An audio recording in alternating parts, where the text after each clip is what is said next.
Allah'u ve kâle Resulullah sallallahu aleyhi ve sellem ahabbul biladi ilallahi mesaciduha. Sadaka Resulullah fîmâ kâl ev kemâ kâl. Değerli Müslüman kardeşler, hürmetli müminler, Cenab-ı Hakk'a sonsuz hamd senalar olsun ki bizleri 11 ayın sultanı Ramazan-ı Şerif'e kavuşturdu. Ramazan-ı Şerif, Uca Rabbimizin rahmet ve mağfiretinin üzerimize bol bol yağdığı, bereket ve inayetinin yardımlarının evlerimizden küçelere taştığı müstesna bir zaman dilimidir. O gündelik kaygılar içerisinde yorulan dahili alemimizin berpa eden, hayatımıza mana katan bir üniversitedir. Ramazan-ı Şerif gönüllerimize ferah vermek, kulluk şuurumuzu sırat-ı müstakim üzere mühkemlendirmek için bize bahşedilmiş büyük bir nimettir.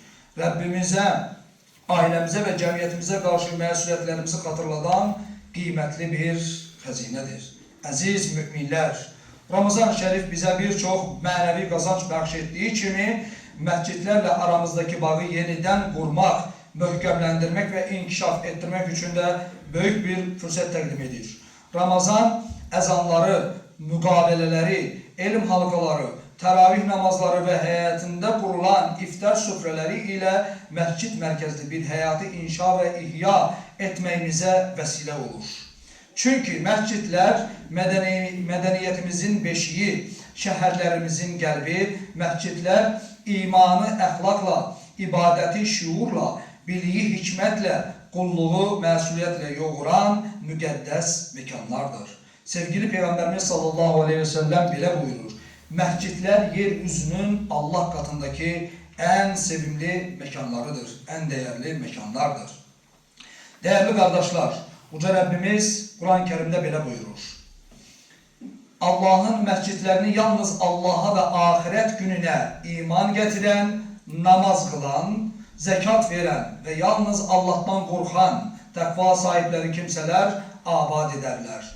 Onların doğru yolu tapmalarından, onlar doğru yolda, hidayet yolda olanları oldukları ümit edilir. Mescitleri abad etmek, yalnız onları dikmek demek değildir aziz kardeşler. Mescitleri abad etmek, aynı safta çiğin çiğine dayanarak huzura kavuşmaktır. Mescitlerin gümbezleri altında, minarelerinin kölgesinde birlik, beraberlik ve kardeşlik şuuruyla gitmektir. Aziz müminler, aile bağlarının zayıflediği, qohumluq ve komşuluk münasibetlerinin tükenme noktasına geldiği bir dövrde yaşayırıq. İnsan gün ve gün tenhalaşır, izdihamlar içerisinde bile kimsesiz kalır. Dünya nimetlerine haddinden artık meyl etmeyin doğurduğu narahatlık, insanın hayatını yalnız dünyadan ibaret görmesine, maneviyattan uzaklaşmasına sebep olur.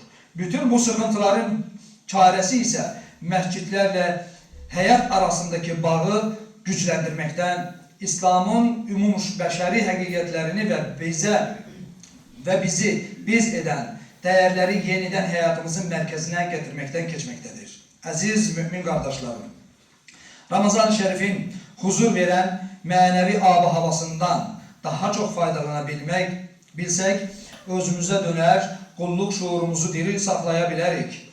Evlatlarımızın zihin ve gönül dünyasında Ramazana dair güzel hatireler yaşatabilsek, onların geleceğe ümitle bakmasına kömek etmiş olarak. Zamanın merkezine namazı, hayatın merkezine mescidi yerleştirebilsek, dünya ve ahiret saadetine ancak bu şekilde nail olabilirik. Hutbemi sevgili Peygamberimiz sallallahu aleyhi ve sellemin bu hadis-i şerifiyle, bu müjdesiyle bitirmek istedim. Bir kimse ki diye Peygamberimiz sallallahu aleyhi ve sellem buyurdu, evinden niyet eder mescide gitmek için, onun her bir adımına bir sevap yazılar ve diğer adımına ise bir günahları bağışlanar. Ala inna ahsenul kelam.